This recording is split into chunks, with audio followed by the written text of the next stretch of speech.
Hello everyone, welcome to this week's edition of Telegraph Herald More Than the Score. I'm your host Steve Ortman. Alongside me this week, after a long, grueling, wonderful weekend at the Iowa State Track and Field Championships, the one and only Brenden West.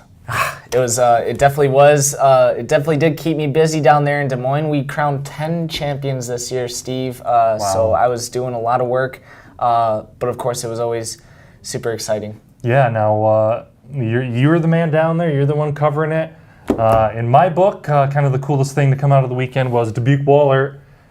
Boys and girls both getting taken home runner-up trophies. Yeah, absolutely. I mean, we're talking about 6 champions between the two programs there. We had Aaliyah Carter and Libby Wedewer on the girls' side, both hauling in individual titles in the long jump and the 200-meter dash. And then both squads, both teams, the boys and the girls, won both the 4x2 and the 4x1. That's really hard to do. The Wahlert girls were actually this close to getting first place. They lost by half a point to Glenwood. But it's really kind of hard to go back and nitpick. Two outstanding track teams this season, both end the season with some hardware, well-deserved on both sides. We were able to catch up with Libby Wedewer after she won the 200-meter title. That was a really cool story for me to see, just because after helping Wahlert win so many relay titles, she was finally able to get one of her own. It's just all for my team. We're a contender to win the state team title. So when I was in the blocks, I was thinking, I gotta do this for my team. And I gotta do it for my teammates and my coaches. You and Carly King from Assumption have had quite a pretty good steady rivalry over the years and everything. It's always 1-2 with you guys. So you're racing her there again. What did you have to do to beat her out this time? You know, Carly's an amazing runner. You have to give a ton of credit to her. She's super talented. But I just had to think that I needed to run my race and I need to focus on myself. And whatever happens, I can only control myself. All right, and now turn our attention to Dyersville Beckman.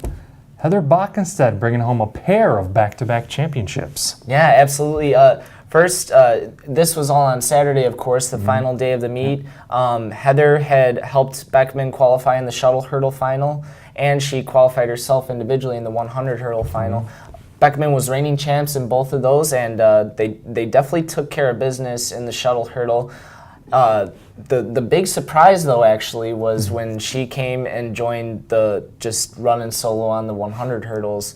She was not expected to win that event. She was the 4th best qualifier through the prelims, but she really came through in the end, caught a bit of luck, and she is now a 4-time state champion.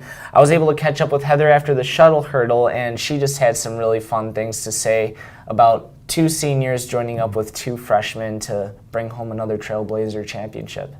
We're just super excited with everything. I mean, for our freshmen, they get to experience this first year. We're kind of jealous they got that, but whatever. Last year was sort of your first time really experiencing that. So what kind of things do you think they're going through right now where, they state champs for the first time? Well, they get a little bragging rights over their friends. None of the freshmen have had much experience. I mean, none of them were on the state volleyball team. Got soccer going, but they got the first state title for their grade, so that's awesome for them. I mean, they came so far this year. They worked hard, and they were really excited to get out there and get with us. They were nervous. They thought they couldn't run with us, but they showed us they can. I love the photo of Heather that we had in the Sunday edition of the TH, just that look of that smiling bit of surprise and shock. Disbelief. Yeah. That was a great photo, but congratulations to her, another great year down there. And now we turn our attention to Western Dubuque, bringing home a pair of jumps championships. Yeah, absolutely. Well, we started things off on Thursday with Grant Kelchin winning the boys for a high jump. That was kind of unexpected. Grant had to beat his personal record by 2 inches, clearing 6'8", which, if you know the sport of high jump, is actually a really, really hard thing to do. We were able to catch that moment on video, and it was just epic. And then a day later, his teammate Damon Yeager, competing alongside Zach Butcher, another Bobcat, he goes out and wins the long jump as expected. So that's 2 championships coming home to Epworth for those guys. We were able to catch up with Grant after his championship, and he was obviously thrilled. This meet, it's magic meet.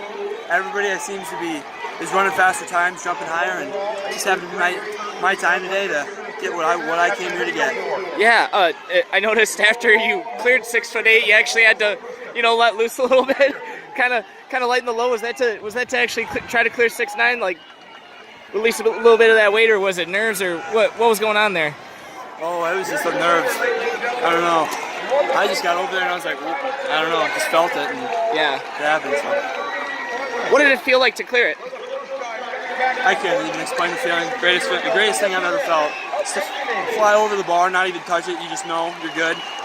To win state, nothing's ever like it. All right, well, that wraps up another fantastic year down at Drake Stadium. It's a busy weekend for you. It's a busy weekend for us. We always getting a plenty of athletes down at the state championships, and they're always doing well. So what would you say, Brenden, if you had to step back a couple days afterwards here? What stands out as some of your favorite moments down there at Drake Stadium this weekend? Oh man, I mean, there really are quite a few, too many to list almost. I just think it's really exciting when any of these athletes cross the finish line, whether it's first or last. Just getting down to state is an accomplishment. But there were definitely a few moments that gave me the chills. I mentioned Grant Kelchin clearing 6'8". I mean, the kid really had to go for it, really had to put together his best possible meet to win that championship, and he believed in it, he did it, and that was a huge accomplishment. I saw Leah Carter set a record in long jump, which is obviously a really incredible feat for her. Another thing that really stuck out to me was just the distance runners in general. We had Claire Edmondson, David Holsinger from Hempstead, and Ben Hermiston from Hempstead, all in the final laps of each of their races, really gunning it towards the end, down the stretch, and improving their standings. In one case, it wound up being a second place finish for Hermiston in the 1600. And so you just love to see that. You love to see the joy it brings the kids and just how accomplished it makes them feel. And yeah, definitely another exciting week of track. Absolutely. All right, that's going to do it for this week's edition of Telegraph Herald More Than the Score. I'm your host, Steve Ortman. For Brenden West, we will see you next week.